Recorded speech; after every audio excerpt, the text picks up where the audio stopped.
खबर दिल्ली एनसीआर से। उत्तराखंड एकता मंच के बैनर तले आज उत्तराखंड के लोग फिफ्थ शेड्यूल की मांग को लेकर संसद की चौखट पर हजारों की संख्या में पहुंचे।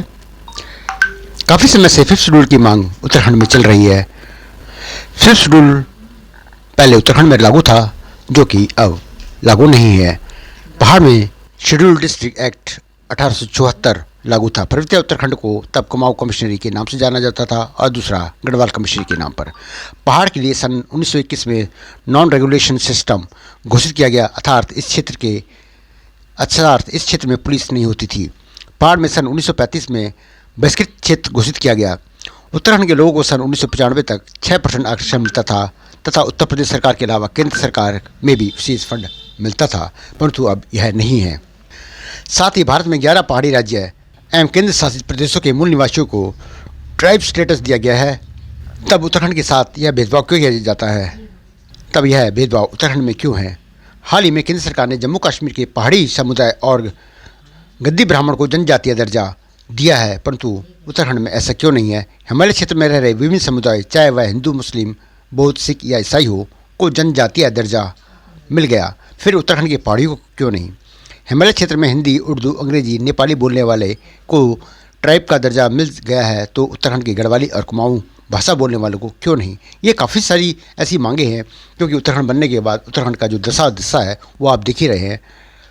वहाँ पर आज तक कोई नीतियाँ नहीं बन पाई है। वहाँ से पलायन को रोकने के लिए कोई नीति नहीं है और ना ही घर वापसी के लिए कोई ऐसी नीति है। इसके लिए यह मांग चल रही है। देखिए आयोजकों ने क्या कहा यहाँ पर।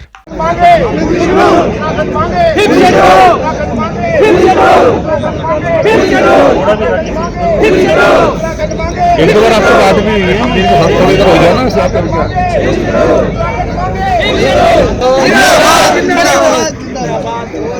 बस केवल इतना ही कहना चाहता हूँ कि जैसे हमारे मोदी जी हैं, बड़े सौम्य स्वभाव के हैं, और उत्तराखंड में हमारे मुख्यमंत्री धामी जी वो भी सौम्य स्वभाव के हैं, और हम सारे उत्तराखंडी सौम्य स्वभाव के हैं। तो हम चाहते हैं कि इसका शांतिपूर्ण समाधान निकल जाए। अभी तो हम केवल एक ही जगह से, एक ही कॉलोनी से 2 बसें आए हैं, नहीं तो जरूरत पड़ेगी तो हम 50 बसें भी लेकर के आएंगे। शेड्यूल में हमारे जो है सब कुछ छिपा हुआ है, जल, जंगल, जमीन और हमारी संस्कृति, सभी के ताले जो है इससे खुलेंगे। यदि हमारे उत्तरांचल में ये 5th शेड्यूल लागू हो गया, हमारे भावी नागरिकों को, भावी आने वाली पीढ़ियों का भी विकास होगा और वो इसका लाभ उठा पाएंगे। साथियों, मैं तो ये कहता हूँ कि हमको इस मुहिम को बहुत ही जोर से उठाना चाहिए और इसका साथ देना चाहिए, जिससे कि हम आगे भविष्य में अपने उत्तराखंड को विकास की ओर अग्रसर कर सकें। धन्यवाद। जुल्म के अंदर आई है, जीतने के वास्ते मशाल तो जलाई है।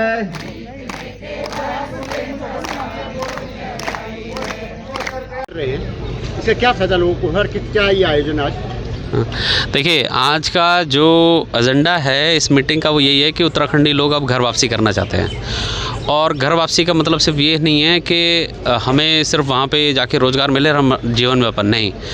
आज की जो लड़ाई है वो अस्तित्व की लड़ाई है, यानी कि पहाड़ को बचाने की लड़ाई है। आपने कई वर्षों में देखा होगा कि हमारे उत्तराखंड के बच्चों के साथ क्या हो रहा है। हमारे उत्तराखंड के लोग माइग्रेशन कर रहे हैं, हमारे उत्तराखंड के लोगों को न्याय नहीं मिलता है, हमारी भूमियाँ बाहर चली जाती हैं। और जो देवभूमि है, देवभूमि हमारे उत्तराखंड की नहीं है, पूरे भारतवर्ष की देवभूमि है। तो इस भूमि की रक्षा करने का उद्देश्य पूरे भारत के लोगों का है, इसीलिए भारतीय लोगों को वहाँ जाना होगा। गुनगुनी धूप में आप लोग लोगों को ज़्यादा फायदा हो जाएगा। एक बार देखिए, सीधा फायदा ये है 5th शेड्यूल से कि लोगों को 5th शेड्यूल क्यों चाहिए। उत्तराखंड की धरती की रक्षा वही कर पाएगा जिसे वहाँ रोजगार होगा, वही उस पहाड़ की रक्षा कर पाएगा, वो देवी देवताओं की रक्षा कर पाएगा। तो उद्देश्य ये है कि 5th शेड्यूल 3 लाख से ज्यादा परिवारों को नदी और जंगल से रोजगार, 50% से ज्यादा आरक्षण स्टेट में और 7.5% सेंटर में रोजगार मिलेगा। तो उत्तराखंडी घर वापसी जाएगा, अपने देवी देवताओं की रक्षा करेगा, पूजेगा, मानेगा और पूरे हिमालय का जो ऑक्सीजन निकलता है, जो पानी निकलता है, उसके पूरे भारतवर्ष के लिए सुरक्षित करेगा। और हमारा जो बॉर्डर है वो चाइना नेपाल से है, तो उत्तराखंडी ही लोग हैं जो इसकी सुरक्षा सबसे ज़्यादा कर सकते हैं। अलग अलग जगहों बहुत बहुत धन्यवाद। लेकिन उत्तराखंड इसका मेन मकसद ये है कि सर उत्तराखंड में जितनी भी समस्याएं हैं, जैसे युवा हैं जो बेरोजगार हैं, बेरोजगारों के लिए आवाज़ उठा रहे हैं, या फिर महिला हैं जो सुरक्षा के लिए आवाज़ उठा रही हैं, या फिर लोग हैं जो पलायन की मार झेल रहे हैं और उसको सुधारने के लिए आवाज़ उठा रहे हैं कि हमारा पहाड़ बसे, उन सारी समस्याओं का जो समाधान है वो 5th शेड्यूल है, वो ट्राइब स्टेटस है। जैसे पूरे हिमालय में 12 पहाड़ी राज्य हैं, उन 12 पहाड़ी राज्यों में सबसे ज़्यादा पलायन सिर्फ उत्तराखंड में हुआ है। सिक्किम में पलायन नहीं है, लद्दाख में पलायन नहीं है, जम्मू कश्मीर में पलायन नहीं है, मणिपुर में पलायन नहीं है, सिर्फ उत्तराखंड में है। क्यों? क्योंकि जितने भी हिमालय के राज्य हैं, 12 हिमालय राज्य हैं, सबके मूल निवासियों को ट्राइब स्टेटस मिला हुआ है। एकलौता उत्तराखंड ही है जिनको अभी तक भी मूल निवासी का, राज्य का मूल निवासी का दर्जा जो ट्राइब स्टेटस होता है वो नहीं मिला हुआ है। तो इसलिए लड़ाई लड़ रहे हैं कि जब तक हम ये नहीं मानेंगे कि हमारे पहाड़ का जो जंगल है और पहाड़ है हम उसके भूमिपुत्र हैं, और जब तक हमें ट्राइब नहीं मिलेगा तब तक इन चीज़ों का समाधान नहीं होगा। नहीं, यूसीसी का तो क्या हमारा कोई लेना देना नहीं है, क्योंकि हमारा जो 5th शेड्यूल है वो एक ऐसा कानून है कि अगर ये कानून लागू हो जाता है तो देश की केंद्र सरकार या राज्य के जो मुख्यमंत्री है वो भी कोई फैसला लेना चाहेंगे तो उसे पहले स्थानीय निवासियों से पूछना पड़ेगा। ये समझ लो हमारे गाँव के जो प्रधान होंगे या ग्राम पंचायत है वो हमारी लोकसभा से और राज्यसभा से ज़्यादा ताकतवर रहेंगी। तो ये पूरी लड़ाई है कि हमारे अभी तक क्या होता है कि केंद्र सरकार या राज्य सरकार कोई ऐसा कानून बना देती है जिसकी हमें ज़रूरत नहीं है, और जो हम मांग रहे होते हैं वो देती नहीं है। लेकिन अगर 5th शेड्यूल लगता है तो ये सारे अधिकार लोकसभा से, राज्यसभा से ज़्यादा ताकतवर स्थानीय लोग होंगी, ग्राम पंचायतें होंगी, उसी की ये लड़ाई है। जय उत्तराखंड, पहाड़ से जुड़ी खबरों को वॉइस ऑफ माउंटेन्स आपके लिए लगातार ला रहा है।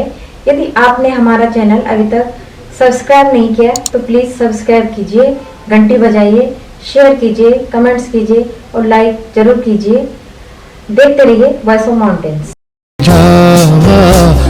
वाला दीनू पे से की समालियावा ए जावा